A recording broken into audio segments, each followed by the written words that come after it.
आज मैं आपको 2005 की एक डरावनी कहानी सुनाने जा रहा हूँ जो चंडीगढ़ के एक रहस्यमयी बंगले से जुड़ी है। चंडीगढ़ के आउटस्कर्ट्स में एक बंगला था जिसका नंबर था 112 और उसे लोग नूर महल कहते थे। यह बंगला इतना हंटेड था कि आसपास के लोग उससे नजरें भी नहीं मिलाते थे। इस बंगले की वजह से इलाके में खौफ का माहौल था। इस कहानी का नायक है अभिषेक, जो महाराष्ट्र से चंडीगढ़ में अपने कजिन के घर आया था। एक दिन अभिषेक ने इस बंगले के अंदर कुछ अजीब देखा, लेकिन उसने सोचा इसे प्रूव करना जरूरी है। क्या सच में नूर महल के अंदर भूत प्रेत हैं? आगे जानिए इस खौफनाक अनुभव की पूरी कहानी। अभिषेक और उसके दोस्त उस दिन विश्वविद्यालय का पेपर देकर लौट रहे थे। रास्ते में वह बंगला नंबर 112 के पास से गुजरा, जहाँ शाम के समय कुछ लोग अंदर खड़े दिखे। अभिषेक गेट खोलकर अंदर गया, जिससे 3 अज्ञात लोग गुस्सा हो गए। उन्होंने बताया कि उस बंगले में 3 लोगों की मौत हो चुकी है,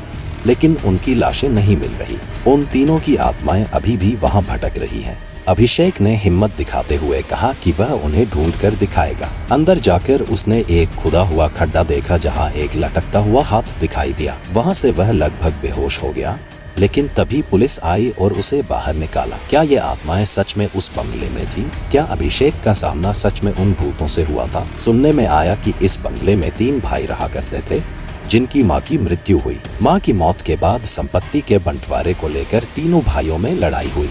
उनके चचेरे भाई ने मौका लेकर उन तीनों पर पेट्रोल छिड़क कर आग लगा दी, जिससे वे मारे गए। इसके बाद से बंगला और इलाका पूरी तरह से भूतबाधित हो गया। सालों तक यहाँ कोई जाना पहचाना नहीं जाता था। अभिषेक और उसके दोस्तों ने भी इसे छोड़ दिया। साल 2010 में इस इलाके का पुनर्निर्माण हुआ, लेकिन उस बंगले का खौफ आज भी बना हुआ है। क्या आप उस जगह जाकर इस भूतिया कहानी का हिस्सा बनना चाहेंगे? अगर हाँ, तो कमेंट करें।